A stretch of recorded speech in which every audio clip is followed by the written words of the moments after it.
UKలో 1 year masters. No IELTS required up to 5 years visa. High visa success rate. అంటే ఆ hero మీద 50 lakhs అంటే మాకు చాలా రిస్క్. చిరంజీవి అని వస్తున్నాడు కదా, అతని మీద అయితే ఇస్తాం అని. ఎందుకు ఇస్తారు? అతను ఏంటి కొత్తగా వస్తున్నాడు కదా అంటే, రావడం ఏంటి, ఖైదీ లాంటి సినిమా చేశాడు. ఆ ఖైదీలో అతని డ్యాన్సులకి ఫైట్లకి ఎక్స్ట్రాగా జనం విపరీతమైనటువంటి రెస్పాన్స్ ఉంది. మేము జనంలో ఉంటాం, బెజవాడలో ఉంటాం, మిగతా ఊళ్ళ నుంచి ఫీడ్బ్యాక్ తీసుకుంటాం. మాకు తెలుసు అతని పొటెన్షియాలిటీ అని. అంటే చెన్నైలో ఉండేవాళ్ళు, మెడ్రాస్లో ఉండేవాళ్ళు కొంచెం సంశయిస్తూ వచ్చారు. కాదండి, ఇతనైతేనే 50 ఇస్తాం, వాళ్ళైతే మాత్రం 30 కంటే ఎక్కువ ఇవ్వలేము అని వాళ్ళు తేల్చి చెప్పిన తర్వాత ఆయన ఒక మాట అన్నాడు, సాంగ్స్ అండ్ ఫైట్స్ అనేవి అప్పటి వరకు మినీ ఇంటర్వెల్స్. స్మోక్ చేసేవాళ్ళు కానీ, లేకపోతే బాత్రూమ్ వెళ్ళేవాళ్ళు కానీ, లేకపోతే రిఫ్రెష్మెంట్స్ కోసం బయటికి టీ తాగడానికి వెళ్ళే వాళ్ళకి సాంగ్ రాగానే వాళ్ళు బయటికి వెళ్ళిపోయేవాళ్ళు. ఫైట్స్ అనగానే కొంచెం అసహనంగా ఉండి బయటికి వెళ్ళిపోయేవాళ్ళు. ఎందుకంటే అది డూప్ చేస్తున్నాడు రా, మధ్యలో క్లోజప్స్లో హీరో తప్ప, అండ్ సాంగ్స్లో ఏంట్రా అది, అలాగే ఉండేది కామెంట్స్. అని ఆయన చెప్పిన మాటలు ఇవి, నా మాటలు కాదు. ఆయన అన్నారు, కానీ అదే ఈ అబ్బాయి సాంగ్స్ అయితే కనుక ప్రొజెక్టర్ ఆపి మళ్ళీ రిపీట్ తోటి మళ్ళీ వేయండి అని అనిపించుకుంటున్నారు. ఇది మాకు కావాలి, ఇది మాకు డబ్బులు తెచ్చిపెట్టేది, కాబట్టి ఈ అబ్బాయి అయితే కనుక ఇంత ఇస్తాము అని తేల్చుకోడంటే అప్పుడు వీళ్ళందరూ తప్పనిసరి, అంటే ప్రజలు కోరుకుంటున్నారు కాబట్టి, డిస్ట్రిబ్యూటర్స్ ఇన్సిస్ట్ చేస్తున్నారు కాబట్టి నాకు ప్రొడ్యూసర్ అప్పుడు నా వైపు చూశారు.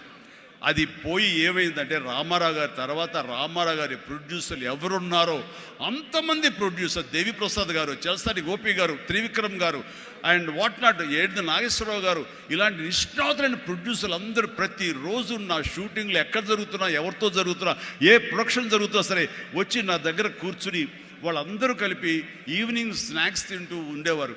అప్పుడు అనేది ఇది కదా నా బలం, ఇది కదా నేను సాధించుకున్నాను అని. రామారావు గారి ప్రొడ్యూసర్లు తిరిగి నాతో సినిమాలు తీస్తుంటే అది ఎనలేని బలం. నెంబర్ 1 హీరో అవ్వాలని అనుకున్న నాకు ఆ క్షణం అనిపించింది, ఎస్ అయ్యానని ఒకసారి కాలర్ ఎగరేస్తే ఏమవుతుందో కూడా నాకు తెలుసు. అందుకనే అణిగిమణిగే ఉండాలి, ఎప్పుడు సబ్జ్యూడ్గానే ఉండాలి. నెంబర్ 1 అనేది నా మైండ్లో ఎప్పుడు పెట్టుకునేవాడిని కాను. స్వేర్ కష్టపడి పనిచేస్తే ఆటోమేటిక్గా ఆ నెంబర్ అట్లాగే ఉంటుంది తప్ప ఎక్కడికి పోదు. అదే నమ్మకంతో తప్ప నేను నెంబర్ 1 చెప్పుకుంటే అది నాతో నిలబడుతుందన్న నమ్మకం లేదు. మనం కష్టపడి అలాగే అదే విధంగా ముందుకు సాగుతూ ఉంటే కనుక ఆటోమేటిక్గా వస్తుంది. ఆ నెంబర్ 1 స్థానం అలాగే నిలబడి ఉంటుంది. అది గట్టిగా నమ్మిన వాడిని. ఇది ఎవరు చెప్పింది కాదు, నా అంతరాత్మ నాకు చెప్పింది కాబట్టి దాంతో ఫాలో అవుతూ వచ్చేవాడిని. అందుకని ఈ రోజున నేను సరదాగా ఎంటర్ప్రినర్షిప్ వెళ్ళది నేను నా సోత్కర్షం చెప్పకూడదు అనుకుంటున్నప్పుడు నేను ఏం పాయింట్ చెప్పాలని ఊరికి గూగుల్ చేసేవేళ చేస్తే the key principles to become an entrepreneur, identify your passion. NCC తర్వాత నిర్దిష్టంగా నా ప్యాషన్ ఏంటో నాకు తెలిసి వచ్చింది, acting. And take calculated risk. నాన్నన్నారు, ఈ సినిమా ఇండస్ట్రీలో ఎవరు తెలియదు, నువ్వు వెళుతున్నావు, అది రిస్క్ కదరా, మరి అక్కడ ఎవరు రాణించకపోతే ఏం చేస్తారు? నాన్న రాణించకపోతే ICWAI ఆ కోర్సు చేరతాను ఎగ్మూర్లో, అందులో సైమిల్టేనియస్గా చదువుతాను, టైం వేస్ట్ చేయను అంటూ పగలంతా ఫిల్మ్ ఇన్స్టిట్యూట్, ఈవినింగ్ అయ్యేసరికి ఈ యొక్క ICWI ఎగ్మూర్ అని చెన్నైలో ఉండేది. ఆ ప్రాంతంలో ఆ ఇన్స్టిట్యూట్లో నైట్ కాలేజీ చదివేవాడిని. ఒక 6 months అయిన తర్వాత చాలా కష్టమైపోయేది, నైట్ నిద్ర లేకుండా, పగలేమో ఈ ఫిలిం ఇన్స్టిట్యూట్లో నేను అనుకునేది చేయలేక నెమ్మదిగా నా ఇంట్రెస్ట్ స్ట్రెంగ్తన్ అవుతుంది, నాలో బలమైనటువంటి నమ్మకం ఏర్పడుతుంది, ఖచ్చితంగా రాణించగలన్న బలంతో వేసారంటే దీన్ని తెలియకుండా నేను వదిలేశాను. అది అలాగా. సో ఆ రిస్క్ తీసుకున్నాను నేను. చెన్నై వెళ్ళి set clear achievable goals. Yes, నాకున్న టాలెంట్ డ్యాన్స్ అచీవ్ చేయగలను, నాకు టాలెంట్ ఒరిజినల్ ఫైట్స్ చేయగలను, yes I can do that, performance ఇవ్వగలను. ఆ ఇవ్వటంలో పాటు ఒకే మాస్ అంటే ఎప్పటికైనా బోరు కొడుతుంది. అలా కాదు, అంటే డిఫరెంట్ డైరెక్టర్స్ని నమ్ముకున్నాను నేను, డిఫరెంట్ కథలు నమ్ముకున్నాను. ఒక పక్క నుంచి ఖైదీ సినిమా చేస్తే, మరో పక్క నుంచి నేను మంత్రి గారి వియ్యంకుడు సినిమా చేస్తాను. College students, young lad love subject చేశాను. రెండు కలిపి ఒక వారంలో రిలీజ్ అయింది. మీరు కావాలంటే గతంలోకి వెళ్ళి ఆ ఖైదీ రిలీజ్, నెక్స్ట్ మంత్రి గారి వ్యంకుడు చూడండి. 1 వీక్ రెండు, ఒకటి సూపర్ డూపర్ ఫినామినల్ హిట్, ఒకటి సూపర్ హిట్ అయింది మంత్రి గారి వ్యంకుడు. ఆ తర్వాత శుభలేఖ, ఒక డిగ్నిటీ ఆఫ్ లేబర్, మన మహానుభావుడు విశ్వనాథ్ గారి డైరెక్షన్లో సినిమా చేశాను. ఆ తర్వాత ఇదే కాదు, చిన్నపిల్లల్ని అలరించేలాగా, ఇందులో చాలామంది చిన్నప్పుడు చూస్తుంటారు చంటి అబ్బాయి. ఆ సినిమా ఆ చేసిన ఆ ఫార్స్ కానివ్వండి, ఆ స్లాప్స్టిక్ కామెడీ కానివ్వండి, ఇప్పటికీ చాలామంది చెప్తుంటారు. వాళ్ళందరూ ఐఏఎస్ ఆఫీసర్లు, వాళ్ళు పెద్దవాళ్ళు అయ్యారు, వాళ్ళందరూ అయినా సరే చెప్తుంటారు. అదొకటి. ఇట్లాగా వైవిధ్యమైనటువంటి క్యారెక్టర్స్, స్వయం కృషి కానివ్వండి, యాక్షన్ సినిమాలు కానివ్వండి, రాఘవేంద్రరావు గారి గ్లామర్ క్యారెక్టర్స్ కానివ్వండి, కోదండరావు రెడ్డితో చేసిన కామెడీ కమర్షియల్ సినిమాలు కానివ్వండి, గోపాల్తో చేసినటువంటి ఫ్యాక్షన్ సినిమాలు కానివ్వండి, అట్లాగా ఒకటా రెండా అలాగా మన ఇది మా బావగారు బావన లాంటి సబ్జెక్టులు కానీ, ఒకటే ఇలా ఇంద్ర ఇలాంటి సబ్జెక్టులు అందరూ చూస్తుంటే కనుక నాకు అనిపించింది అన్ని రకాలుగా నాకు ఉన్నటువంటి టాలెంట్స్ని అన్ని పక్కలకి వ్యాపింప చేశాను. అంతే అంతమంది ప్రేక్షకుల్ని ఈ రోజున మహిళా ప్రేక్షకులు వచ్చి ఆప్తుల్లాగా వచ్చిన నన్ను ప్రేమించిన లేడీసే కాదు, యంగ్స్టర్సే కాదు, పసిపిల్లలే కాదు, పెద్దవాళ్ళే కాదు, ధనికులే కాదు, ప్రతి ఒక్కళ్ళు క్లాస్ మాస్ వాళ్ళు వీళ్ళు అందరూ ఇంతమంది ప్రేమించారు. కాబట్టి ఈ రోజున ఇంతమంది నేను ఆస్తిగా చేసుకున్నాను, ఇంతమంది ప్రేమ పొందే అదృష్టం భగవంతుడు కల్పించగలిగాడు. ఎందుకంటే నేను లిమిటేషన్స్ పెట్టుకోలేదు. ఆ రకంగా అది నాకు ఎంతో హెల్ప్ అయింది. అలాగా delivery, high quality work, constantly market understanding. Yes, ఈ రోజున ఒకటే రకమైన డ్యాన్స్లు వేస్తుంటే కనుక బోర్ కొట్టచ్చు.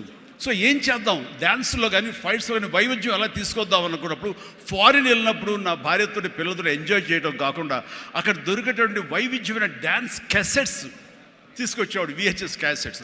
అందులో మైకేల్ జాక్సన్ ఉండేవి. అప్పుడు ఇక్కడ ఇండియాలో VHS క్యాసెట్లు కానీ VHS ప్లేయర్స్ కానీ ఉండేవి కదా, వీడియో ప్లేయర్స్. అవి తీసుకొచ్చి ఒక ప్లేయర్ కొనుక్కొచ్చి అవి చేసుకునేవాడిని, అవి డ్యాన్స్ మాస్టర్లు చూపించేవాడిని. అదే ఈరోజున డిస్కో డ్యాన్సులు కానివ్వండి, బ్రేక్ డ్యాన్సులు కానివ్వండి, వేవ్ డ్యాన్సులు కానివ్వండి, ఇలాంటి డ్యాన్సులు రావడానికి నేను వైవిధ్యంగా ఉండాలని ఎప్పటికీ పరితపిస్తూ ఉండేవాడిని. వాళ్ళ మొనాటినిగా ఫీల్ అయ్యేలా చేసేవాడిని కాదు. అది ఫైట్స్లో కూడా అదే విధంగా ఉండేది. And then critically important is understanding your target audience and customers. So మారుతున్నటువంటి కాలానికి కానీ అనుకూలంగా ఆడియన్స్ టేస్ట్ మారుతుంటే మనం కూడా మన సినిమా కథాంశాలు మార్చుకోవాలంటూ ఆయా కథకులతో కూర్చుని ఇంటరాక్ట్ అవుతూ వాళ్ళని మార్చుకుంటూ అప్లోడ్ మార్చుకుంటూ జగదగి వీడు అతిలోక సుందరి, అన్నయ్య అనే సినిమా, సెంటిమెంట్ సినిమా, హిట్లర్ అనే సినిమా, మాస్టర్ అనే సినిమా, రెస్పాన్సిబిలిటీ సినిమాలు, మెసేజ్ ఓరియంటెడ్ సినిమాలు ఇస్తూ ఆ రకంగా మోసపోసే సినిమాల నుంచి నేను బయటికి రావడం జరిగింది. And know that your product won't appeal to everyone and conduct market research and continuously learning. ఇప్పుడు సినిమా, చిరంజీవి సినిమా అంటే అందరూ లైక్ చేసేయాలి, అందరిని అనుకోకూడదు. కొంతమంది డిస్లైక్ చేసేవాళ్ళు ఉంటారు. కానీ డిస్లైక్ చేసేవాళ్ళని కూడా మనం ఇంప్రెస్ చేయాలి అంటే కనుక మనం ఏ విధంగా మన యాక్టింగ్లో మార్పులు చేర్పులు చేసుకోవాలి అనుకుంటాడు. ఇక్కడ ఉన్నటువంటి కొంతమంది ఇండస్ట్రీలో, సార్ మీ సినిమాల్ని దొంగతనంగా చూసేవాళ్ళం సార్. ఇదేం కర్మయ్యా, దొంగతనం ధైర్యంగా చూడొచ్చు కదా అంటే, లేదు సార్ అలా చూస్తే మా వాళ్ళు కొంతమంది ఎందుకురా సినిమాలు అంటే అవేనా అని అనేవాళ్ళు సార్. అదేంటయ్యా సినిమాలకు కూడా తేడా చూపిస్తారా? అవును సార్, అందుకని మీ సినిమాలు మీ డ్యాన్స్ అంటే మాకు ఇష్టం సార్. అందుకని సెకండ్ షోలకి ఎవరికి తెలియకుండా కామ్గా వెళ్ళిపోయి చూసి వచ్చేవాళ్ళం సార్. ఏమిటి అసలు అవి చూసి కాలేజీలో ఆ పెర్ఫార్మెన్స్ ఇచ్చేసేవాళ్ళం సార్, మాకు ప్రైజులు వచ్చేసేవి. ఆ రకంగా అందరినీ కూడాను, ప్రతి ఒక్కరిని కూడా నేను నా వైపు ఆకట్టులాగా చేయగలిగాను.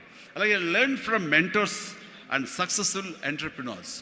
ఎవరైతే మీకంటే ముందే సాధించారో వాళ్ళని మీరు ఆధారంగా చేసుకుని వాళ్ళు ఏ విధంగా అంత స్థాయికి వెళ్ళారు, టాటా వాళ్ళు కానీ ఇంకోళ్ళు కానీ వెళ్ళారు.